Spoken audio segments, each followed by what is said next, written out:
Assalamualaikum. Bismillahirrahmanirrahim. Student, I am Busha Gulzar and presenting my lecture number 8, class 9.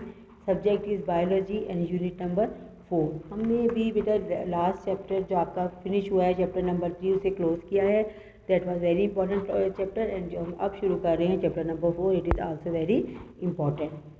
इसमें जो आपके topic जो exclude किए गए हैं उनके अलावा जो टॉपिक आपने पढ़नी है उसमें सबसे बड़ा टॉपिक है सेलुलर स्ट्रक्चर्स एंड फंक्शंस.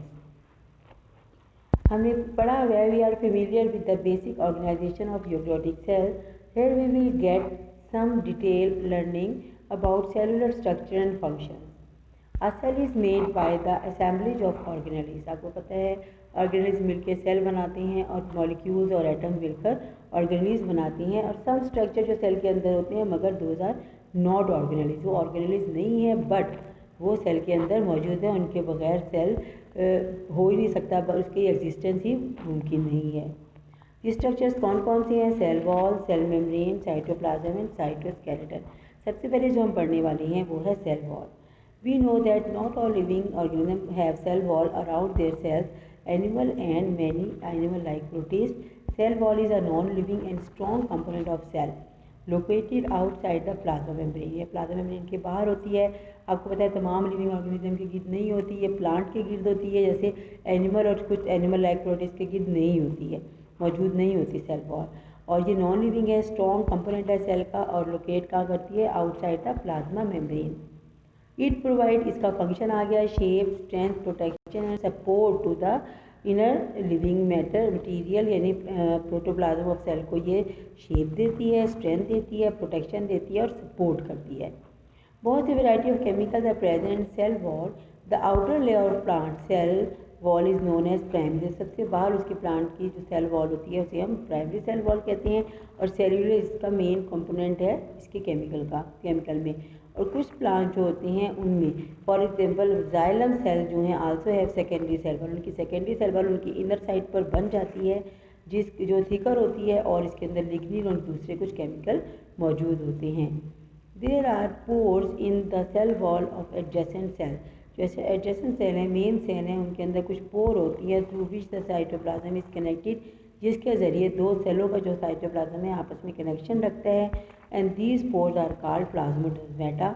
इनको हम प्लाज्मोडेस्माटा कहते हैं. Fungi and many protist have cell wall although they do not contain cellulose. और जो फंजाई कुछ प्रोटिस्ट हैं उनमें भी सेल वॉल होती है मगर वो सेल्यूलोज की बनी हुई नहीं होती. Their cell wall are made of variety of chemical.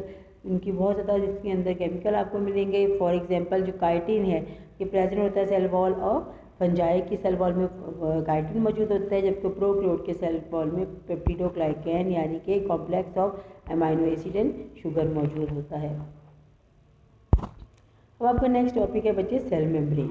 Cell membrane all prokaryotic and eukaryotic cell इनकी एक thin and elastic cell membrane होती है कवरिंग द साइटोप्लाज्म को कवर करती है. Cell membrane function as a semi permeable barrier यानी कुछ चीज़ों को अलाउ करती है, रोकती है अंदर जाने से, कुछ को अंदर जाने देती है. Allowing a very few molecule across it while fencing the majority of the chemical inside cell. बहुत ज़्यादा को रोक लेती है मगर कुछ को अंदर जाने देती है जो कि सेल के लिए ज़रूरी होती हैं. In this way cell membrane maintain the internal composition of cell. अगर देखा जाए तो सेल मेम्ब्रेन ही है जो composition of inner cell control करती है, क्योंकि वो इस चीज़ को चेक करती है कि अंदर क्या क्या जाना चाहिए, क्या है और क्या नहीं है. इसके अलावा इसका वाइटल रोल है सेल मेम्ब्रेन का. ये सेंस रखती है केमिकल मैसेजेस की. यानी से पता चलता है केमिकल मैसेज जो आया है उसे समझती है, उसे पहचानती है, उसके अकॉर्डिंग काम करती है. And can identify other cell, और दूसरे सेल को भी पहचानती है कि अगर खतरनाक सेल इसके पास आया है तो ये रिएक्शन करेगी या उसके लिए पैगामात आगे भेजेगी. Chemical analysis reveals the cell membrane is mainly composed of protein. ये मेनली प्रोटीन की बनी हुई है, लिपिड्स की और थोड़ी सी क्वांटिटीज़ में कार्बोहाइड्रेट की है. मगर अगर हम इसका इलेक्ट्रॉनिक माइक्रोस्कोपिक स्ट्रक्चर देखते हैं तो ये फ्लूइड मोज़ेक मॉडल ये जो प्रॉपर इसको एक्सप्लेन करता है इसकी सारी सेल स्ट्रक्चर यानी कि सेल मेम्ब्रेन के स्ट्रक्चर को और इसकी फंक्शनिंग को. According to this model there is a lipid bilayer. एक लिपिड की यानी डबल लेयर है, ये आपको डायग्राम में नज़र आएगी. बाइलेयर है, एक ये है और एक इसके नीचे है. लिपिड बाइलेयर है जो in which the protein molecules are embedded, जिसमें प्रोटीन मॉलिक्यूल एम्बेड हैं उसके साथ, और protein bilayer gives fluidity and elasticity. अब बाइलेयर का क्या फ़ायदा है, इसकी वजह से जो सेल मेम्ब्रेन है वो इलास्टिक है और इसके अंदर फ्लूइडिटी पाई जाती है, चीज़ें इसमें से गुजर पाती हैं। Small amount of carbohydrate are also found in cell membrane. आपको कार्बोहाइड्रेट नज़र आ रहे होंगे यहाँ पर, ये ग्लाइकोप्रोटीन, देखिए ग्लाइको मीन कार्बोहाइड्रेट, ये हैं इसके अंदर मौजूद हैं। और इसके बाद these are joint with protein, protein या लिपिड ऑफ द मेम्ब्रेन इससे जुड़े हुए हैं, अटैच हैं। और इसके बाद in eukaryotic cell cholesterol is also, ये आपको कोलेस्ट्रॉल नीचे भी लगा हुआ नजर आ रहा होगा। इन यूक्रियोटिक सेल मेनली ऑर्गेनेल जैसे माइटोकॉन्ड्रिया है, जो क्लोरोप्लास्ट हैं, गोल्गी ऑपरेटर्स हैं, ये एंडोप्लाज्मिक रेटिकुलम है, ये सब भी मेम्ब्रेन बाउंडेड है, यानी इनके गिर्द भी मेम्ब्रेन मौजूद होती है। उनकी कंपोजिशन भी सेम ऐसी ही है जैसी सेल मेम्ब्रेन की है। बेटे मैंने आपका आगे होमवर्क आपका दिया हुआ है, जो आपका होमवर्क है इसमें भी आपने लिखना है व्हाट इज सेल वॉल। आप बताएंगे कि सेल वॉल क्या होती है और right its location and chemical composition. आपने इसकी डायग्राम जो पेज नंबर 58 पे ड्रॉ है, cell animal cell and plant cell दोनों को ड्रॉ करके प्रॉपर लेबल भी करना है। जैसे आपसे क्वेश्चन पूछा गया कि व्हाट इज सेल वॉल, आप लिखेंगे कि we know that not all living organism have cell wall around their cell, जैसे कि animal and many animal like protein. Cell wall is a non living and strong component of cell located outside plasma membrane. यहाँ तक first question का answer होगा किस, first part का question के write its location, location क्या होगी, it is located outside the plasma membrane हो गया। उसके बाद राइट इट्स केमिकल कंपोजिशन भी आप लिखेंगे, it is made up of mainly cellulose, mainly cellulose जो प्राइमरी सेल वॉल की है। उसके बाद आप लिखेंगे and secondary cell wall is mainly composed of lignin, composed of lignin. आप इसमें लिखेंगे write on the type of cell wall, इन्हें आपने बताना है कि there are two type of cell wall, जो प्राइमरी जो सबसे आउटर साइड पर होती है प्लांट के सेल वॉल के, उसे हम क्या कहते हैं प्राइमरी सेल वॉल, और उसके बाद जो जाइलम सेल वॉल की इनर साइड पर बनती है उसे हम सेकेंडरी सेल वॉल कहते हैं। दोनों की कंपोजिशन भी आप साथ ही बताएंगे। व्हाट इज प्लाज्मोडेस्माटा, प्लाज्मोडेस्माटा क्या होता है, ये आपकी पेज नंबर 57 पर गिवन है। सेकंड पैराग्राफ जो होगा सेल वॉल का है उसके लास्ट में कि there are pores in the cell walls of adjacent cells through which their cytoplasm is connected, these pores are called plasmodesmata. ये आपने सब लिखना है। उसके बाद आपका अगला क्वेश्चन आ गया बेटा what is cell membrane.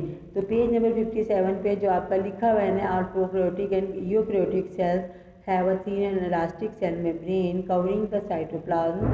Cell membrane functions as a semi-permeable barrier allowing a very few molecules across it while fencing the majority of chemicals inside cell.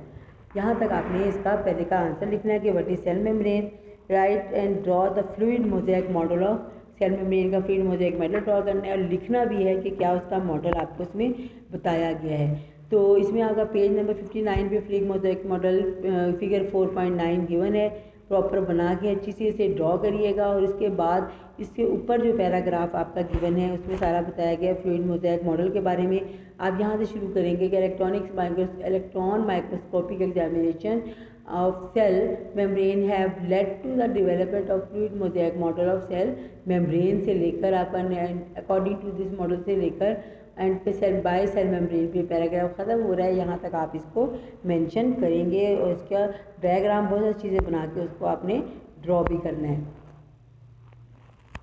आप लोगों ने बेटे जहाँ जहाँ डायग्राम आपने बनानी है प्रॉपर उसको लेबल भी करना है और उसे नीटली ड्रॉ करें। आपको पता है कि बायो में आपको मार्क्स नहीं मिलते जब तक आप डायग्राम ड्रॉ नहीं करते।